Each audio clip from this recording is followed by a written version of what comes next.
Hello, this is Gary Dubas. I'm a partner with McKonly and Asbury. I'm here to talk about the uniform administrative requirements, and I have Janice Snyder with me as well. Hi, Janice Snyder. I'm a partner with McKonly and Asbury as well, and I work very closely with Gary. We work with a lot of our firm's nonprofit clients, and we're here to talk to any organizations that receive federal award monies.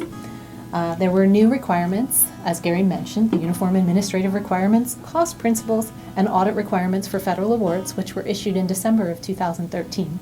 So the question is, why are we talking about them today in 2015?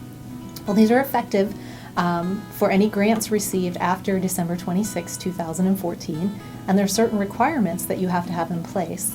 This takes all the old circulars, anyone who's familiar with that, from the Office of Management and Budget, like A121 and A122, and Circular A133, which are the single audit standards that most of our clients would be familiar with. And it combines them all into one condensed set of rules. It actually reduces the guidance by about 80 pages, so that's good. But Gary, maybe you can share a little bit of the potentially bad news, depending on where your organization is with your internal controls. Well, I think that's one of the key terms for this uniform administrative requirements changes is the process and discussion of internal controls.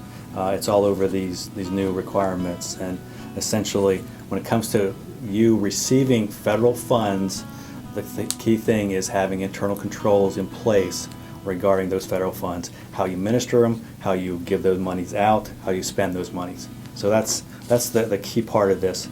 Much of this, these new requirements have terminology as must and should, and we'll talk a little bit about some that must be done and some that are best practices.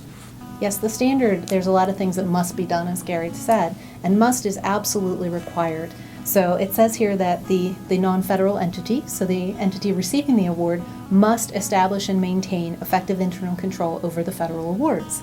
Now, right underneath that, it says that they should be following an effective internal control framework like COSO or Green Book. So should is a best practice. However, you must have these controls in place over your federal awards. So I think it's a very important nuance, but a lot of organizations are going to have to look at the controls over their federal awards and kind of align those controls with the COSO framework.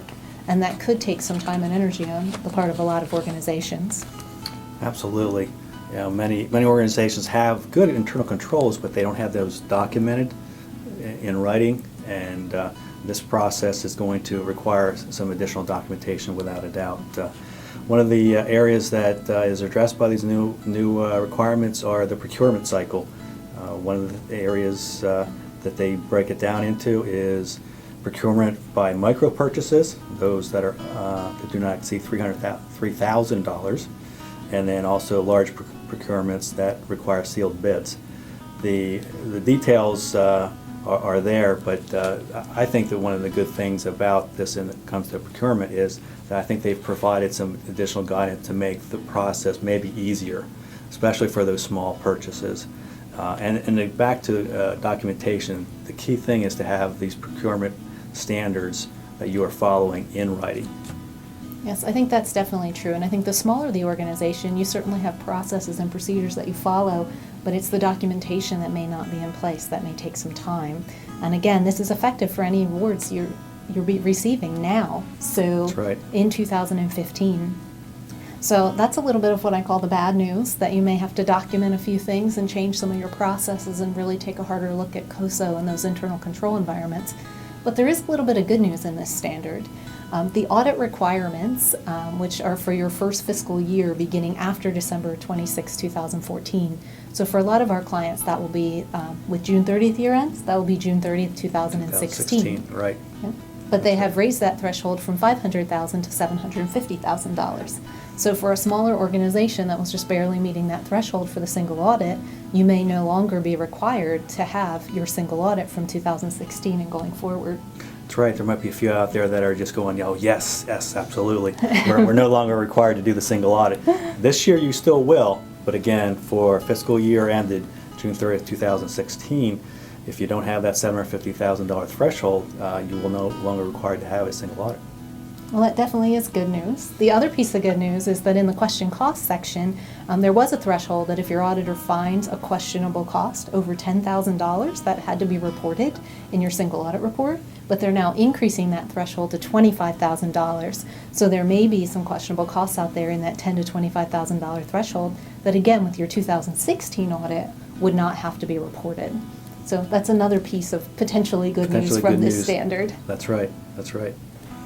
So in terms of next steps, Gary, what do you recommend?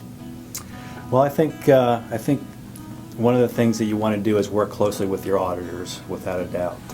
This next fiscal year, you may be dealing with one thing is the old grants that were provided before December 26. The old requirements are still in place, and then any of the funds that come in here in 2015 calendar year and going forward are going to follow the new rules.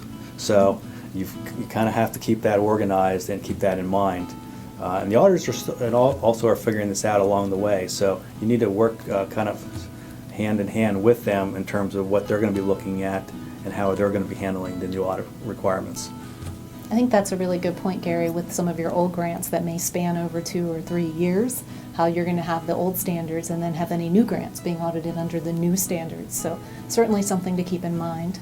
I also think a lot of the firms out there, ours included, will have some tools and some potential checklists to help guide you through the process.